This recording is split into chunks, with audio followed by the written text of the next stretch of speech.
What's up, everybody? It's your boy Big Poppy JT coming at you with my post game recap and analysis of the Texas versus Oklahoma game.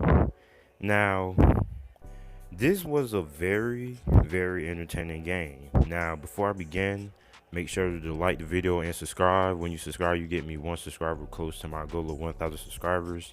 So please do that. So let's get into it. So when we look at the scoring summary, Texas had a very, very explosive game, and they were up by 3 touchdowns in the fourth quarter. Now, everybody thought the game was over, but this Oklahoma offense stormed right back into it and scored 3 touchdowns of their own in the fourth quarter. But then Texas was able to settle down on offense, had a good drive, and they was able to win the game, come down to a field goal. Now, when we look at the stats, what really was the difference was the time of possession. Texas was able to tire out this Oklahoma defense, who had a very, very gruesome game last week, and they forced 2 turnovers on the defense side of the ball, which they had the fumble by Kyle Murray and the interception. Both of those, I believe, one led the points. Now, Kyle Murray doesn't really turn the ball over a lot, but his turnovers were very, very crucial. They affected the momentum of the game. And for a while, Texas had the momentum, but then Oklahoma was able to come back and gather momentum of their own.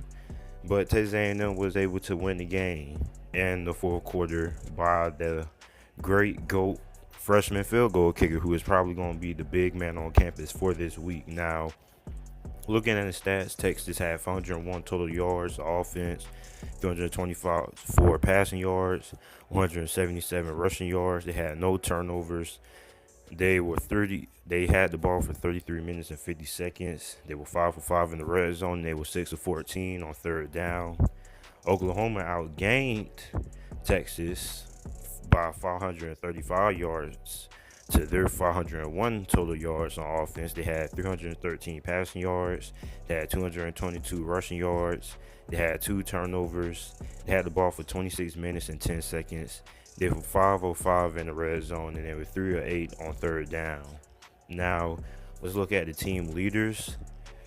Ehlinger had a big game. He had 5 total touchdowns. He was 23 of 34 passing, 2 passing touchdowns, 3 rushing touchdowns, and he had 72 rushing yards. Now, he had a big game.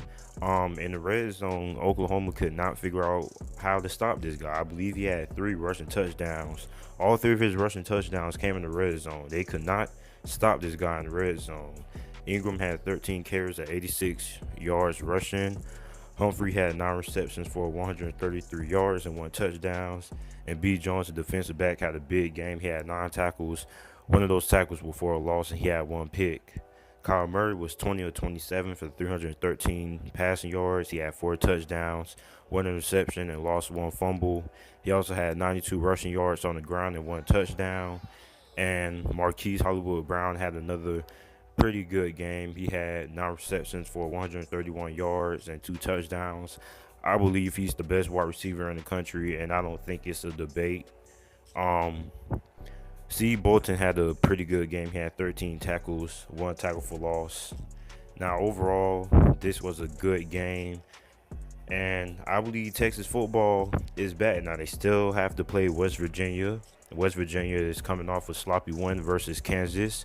They had 3 turnovers, and I believe that Texas, with this defense and what this offense was able to accomplish, that they will be able to beat a West Virginia team that isn't really as good as Oklahoma and doesn't really have the talent Oklahoma has on the defensive side of the ball. Now, West Virginia has offensive firepower, but I don't believe their defense is as good as Oklahoma's.